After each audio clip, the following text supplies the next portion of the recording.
Okay, good evening, everyone. This is Group 3, and our topic is decision making. We have 4 outline topics. The first one is time and human relationship, which I myself will discuss it to you later. Then the second is problem finding process and opportunity finding process, which is to be discussed by Miss Regina May Epanto. And the third one is the nature of decision making, the programmed and non-programmed, to be discussed by Ms. Roxanne Eve Quinones. And the last one, fourth one is decision making process, which is also to be discussed by Ms. Rexel Toro. First, time in decision making. Time profoundly impacts decision making by influencing the thoroughness allowed, the time availability, the way information is handled, the information processing, and the balance between speed and accuracy. Decisions are also shaped by their temporal context and the critical aspect of when they are made, the time of the decision, as illustrated by the marketing manager, for example, where time dictates the strategic depth of the response.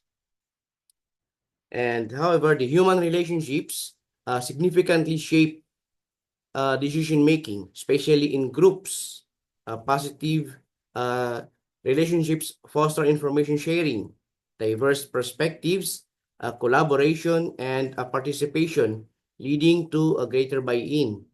And trust enables open communication, crucial for complex issues. And strong relationships aid in a constructive conflict resolution. Emotional intelligence promotes social sensitive decisions. However, highly cohesive relationships can also lead to groupthink, hindering critical evaluation.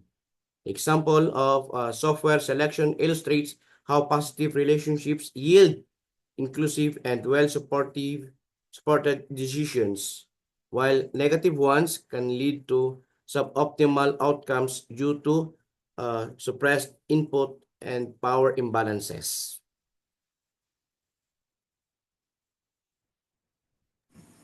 Next topic is problem finding process and opportunity finding process.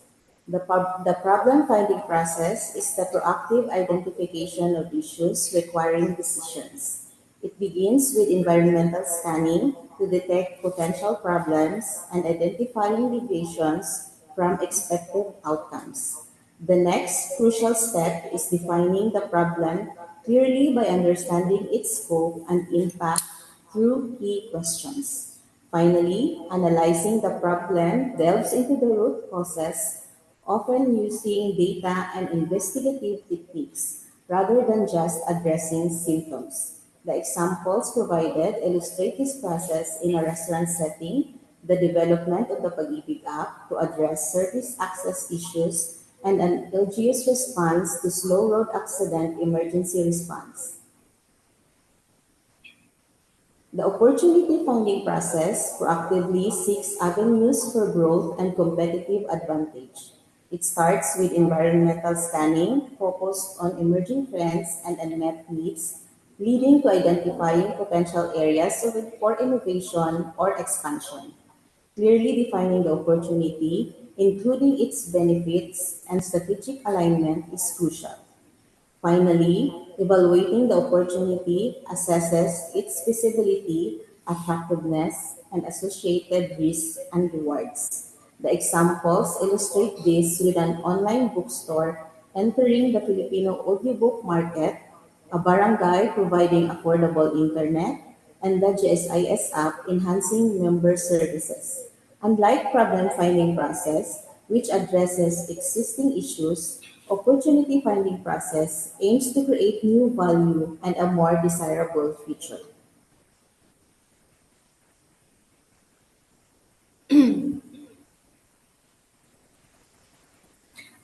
Nature of decision making. Decision making falls into primary categories, the program and non-program. Program decisions are routine, dealing with well-structured problems based on established rules and procedures, leading to predictable outcomes and efficient handling, often at lower management levels. For example, include ordering supplies or approving leave. In contrast, non-program decisions are novel and unstructured, addressing unique problems without existing guidelines, involving higher uncertainty and requiring more judgment, creativity, and higher level management. For examples, include mergers or crisis response. Program decision focus on doing things right, while ang non-program decisions focus on doing the right thing. Effective siya and managers navigate both types of decision making.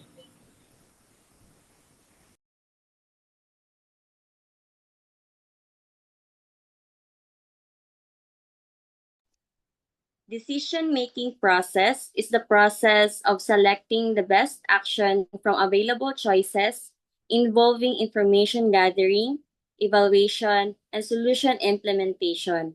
The typical steps include identifying the decision, gathering information, identifying alternatives, weighing the evidence, choosing an alternative, taking action, and reviewing the decision. The provided example illustrates these steps in addressing overcrowding by deploying field staff and reorganizing document storage. The text also differentiates between individual and group decisions. Individual decisions are made by a single person, are typically faster and less costly, rely on limited information, and are often used in crisis. They don't necessarily foster team commitment or morale. The PDO's independent action to assist late pension beneficiaries exemplify this.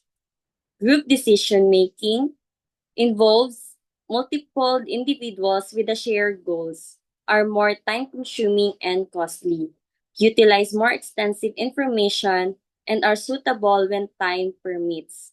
They tend to enhance commitment and morale and promote interaction.